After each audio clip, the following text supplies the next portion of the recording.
बीमारी से जुड़े हर एक सवाल का जवाब है अच्छी बेहतरीन इम्यूनिटी। डेंगू हो, मलेरिया हो, चिकनगुनिया हो, टाइफाइड हो, कैसा भी संक्रमण हो, बुखार हो, अगर इम्यूनिटी अच्छी है तो इन्फेक्शन नहीं होगा।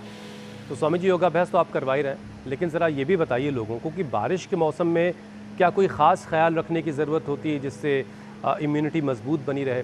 एक चीज़ स्वामी जी इसमें और जोड़ना चाहूँगा, बहुत सारे ऐसे लोगों को स्वामी तो जी हम देखो लोग जब इम्यूनिटी काम को के अच्छा दौरान देश भर के अलग अलग हिस्सों में जाते हैं तो ऐसे बहुत गरीब और जिनके पास बिल्कुल संसाधन नहीं है, ऐसे लोगों से, बहुत सारे लोगों से मुलाकात होती है जिनको दिन भर और रात भर मच्छर काटता रहता है लेकिन उनको इन्फेक्शन नहीं होता।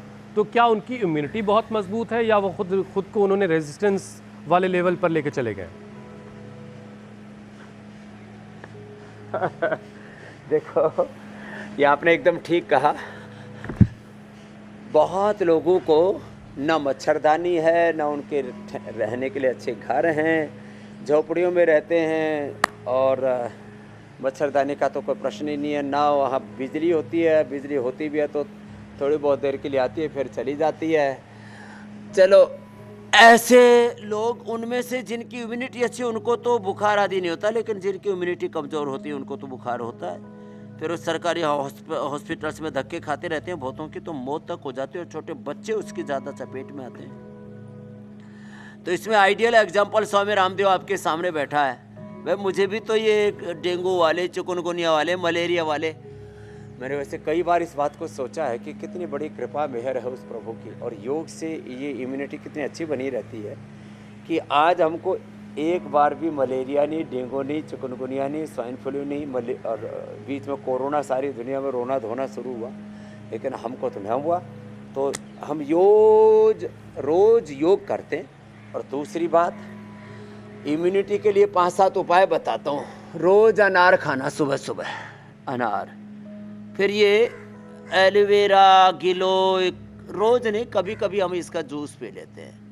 आंवला, एलोवेरा, गिलोय, निर्गुंडी, गोधन, अर्क, हनी मिला करके कभी कभी ये पी लेते हैं। हाँ, और सबसे अच्छा है रोज़ हमें एक बार गाय का घी, तिल का तेल, नारियल का तेल या बादाम रोगन 1 चम्मच गोघृत पान कर लेते हैं। और पहले तो नहीं लेते थे, पिछले कुछ वर्षों से मैंने ये प्रयोग किया और इस वर्ष तो विशेष रूप से इम्यूनोग्रिट गोल्ड, करक्यूमिन गोल्ड और न्यूट्रिला डेली एक्टिव, कोई vitamin D, B12, calcium, iron, omega आदि किसी भी चीज़ की कमी नहीं। और सर्दियों में स्वर्ण शिलाजीत और गर्मियों में तो लीची आम से गुजारा कर लेते हैं। ये सबसे अच्छी इम्यूनिटी बूस्टर है। सर्दियों में से जो च्यवनप्राश खा लेते हैं बच्चे, बालप्राश खा, मैंने तो देखा जिनके फेफड़े कमजोर है। देखो, एक एक अंग की अलग अलग इम्यूनिटी होती है।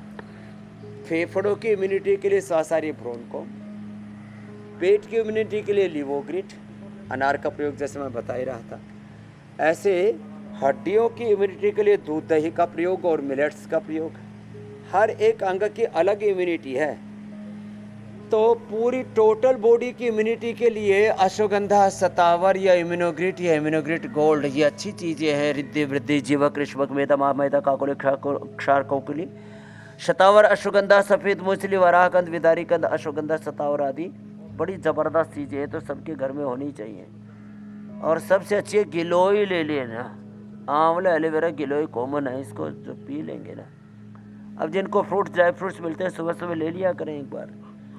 सुबह सुबह अनार, सुबह सुबह संतरा, सुबह सुबह पपीता, सुबह सुबह अंकुरित लेना। ये ड्राई फ्रूट्स रखे हुए हैं। तो ये अब ये अंकुरित और ये ड्राई फ्रूट, इनकी बड़ी भूमिका है। तो भाई जिनको उपलब्ध है वो तो ड्राई फ्रूट खा लेना।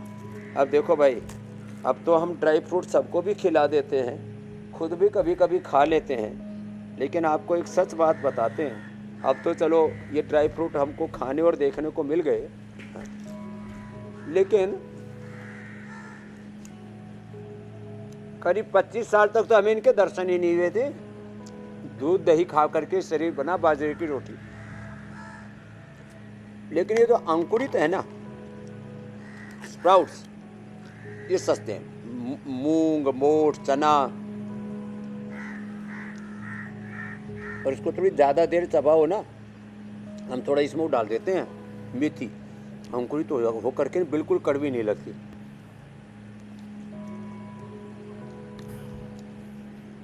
जितना स्वाद ड्राई फ्रूट में आता है उससे ज़्यादा ही स्वाद होगा। मिक्स करके ना अलग अलग तरह के टेस्ट आ जाते हैं।